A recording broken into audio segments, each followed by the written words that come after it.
What's up, Sneaky Nation? Sneaky P here, back with all the news after week number 6 of our Columbus Aviators franchise, where the Aviators beat the Baltimore Ravens and moved to 4-2 on the season, but things are about to get difficult. We are on the road in Seattle, one of the toughest places to play, and the Seahawks are 5-0 waiting for us. The Aviators have struggled early this season on the road. We're only 1-2 on the road, where we're 2-0 at home.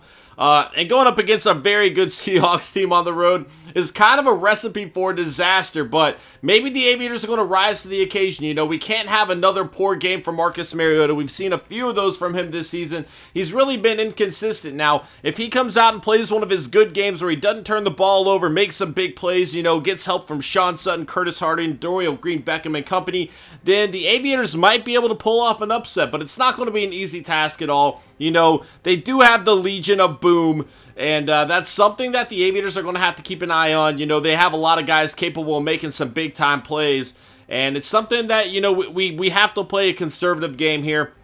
And that's going to be a difficult thing to do. You know, typically a conservative game involves a lot of running the ball. And with Bishop Sankey out with some broken ribs, a lot of pressure is going to fall on David Cobb. You know, we didn't bring back McCluster in the offseason, and now we have a guy who was our third-string guy last year coming into the toughest place to play in the NFL and getting a start. So it's going to be interesting to see how he responds. We have the rookie Grant backing him up.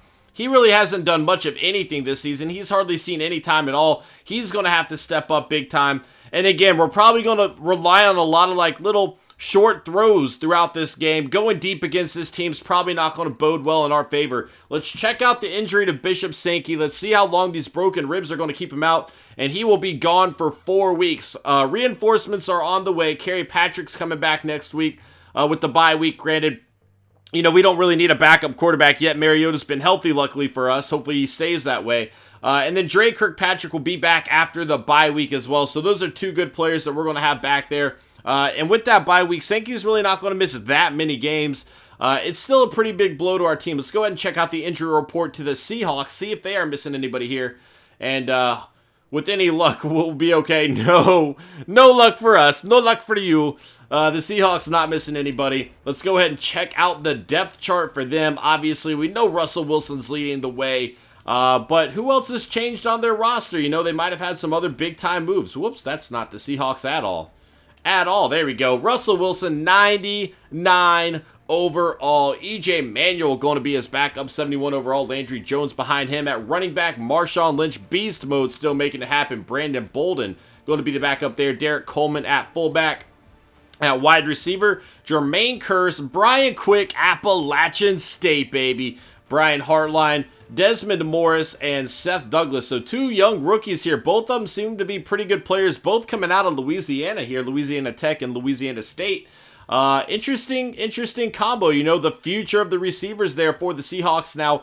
Kind of interesting to see. You know, they are missing some big-time playmakers here. And despite how good Russell Wilson might be, he's going to need some help. He's going to need some help getting open, with some players getting open. Jimmy Graham, 99 overall. Jacob Tammy going to be there, and Jimmy Graham definitely going to help him there. Reef at left guard, Bailey. And this is looking like a great offensive line. Harrison at the center position there. Klein going to be at right guard, and right tackle's Britt. So the left side of that line, really, really good. Right side's okay.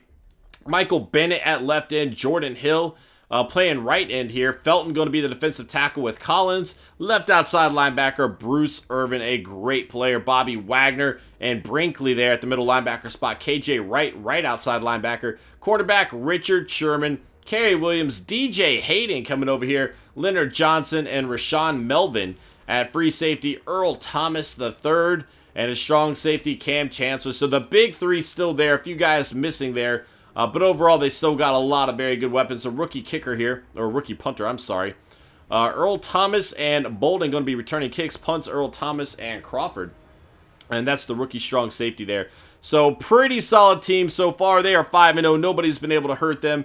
And again, it's going to be a tough task on the road. We really have struggled with our road games this year. We're 1-2 in those situations. But we do still have the lead in the division right now, 4-2. That's good for us. And even if we are to lose this game and the Jaguars are to win, we are still going to have the division lead as we have the tiebreaker over them. So we're sitting in a pretty solid spot right now, especially going into that bye week with a lot of our guys coming back soon. Let's go ahead and check out the awards here. And Aaron Rodgers, 35 of 46, 390 yards, 4 passing touchdowns. Alteron Werner, 8 tackles, an interception, and a fumble forced. Stephen Tolik, 9 tackles, 2 interceptions. That was against us. And then Phillip Rivers, 32 of 45, 428 yards, 3 passing touchdowns for him. We don't have the yearly awards or anything like that. And let's go ahead and check out the standings. That'll probably be the other thing we do in this episode. We'll look more at the stats next week probably. We also have that bye week double news video coming up here soon as well. And so good news for us. The Saints lost. There we go. I need that record to just continue to fall. Give me those good draft picks. But overall, the Seahawks, the only undefeated team right now. The Dolphins, Vikings, and Chargers all sitting at 5-1. The Cardinals are at 4-1. A few different 2-loss teams, including the Aviators here. Going down to the bottom, who's looking at that first pick? The Steelers. What is going on with the Steelers right now? Wow. The Colts finally picking up a win here. Good for them. The Bills, Giants, and Rams all with 1 win. The Steelers down there, pretty interesting to see that. But anyway, guys, I know it's a little bit of a shorter episode. We're going to get into all the stats with this bye week video coming up. So that's going to be it for this episode, guys. I hope you enjoyed. If you did, please smash that like button. It helps me out quite a lot. And I will see you guys in week number 7 as we take on the Seattle Seahawks. Later.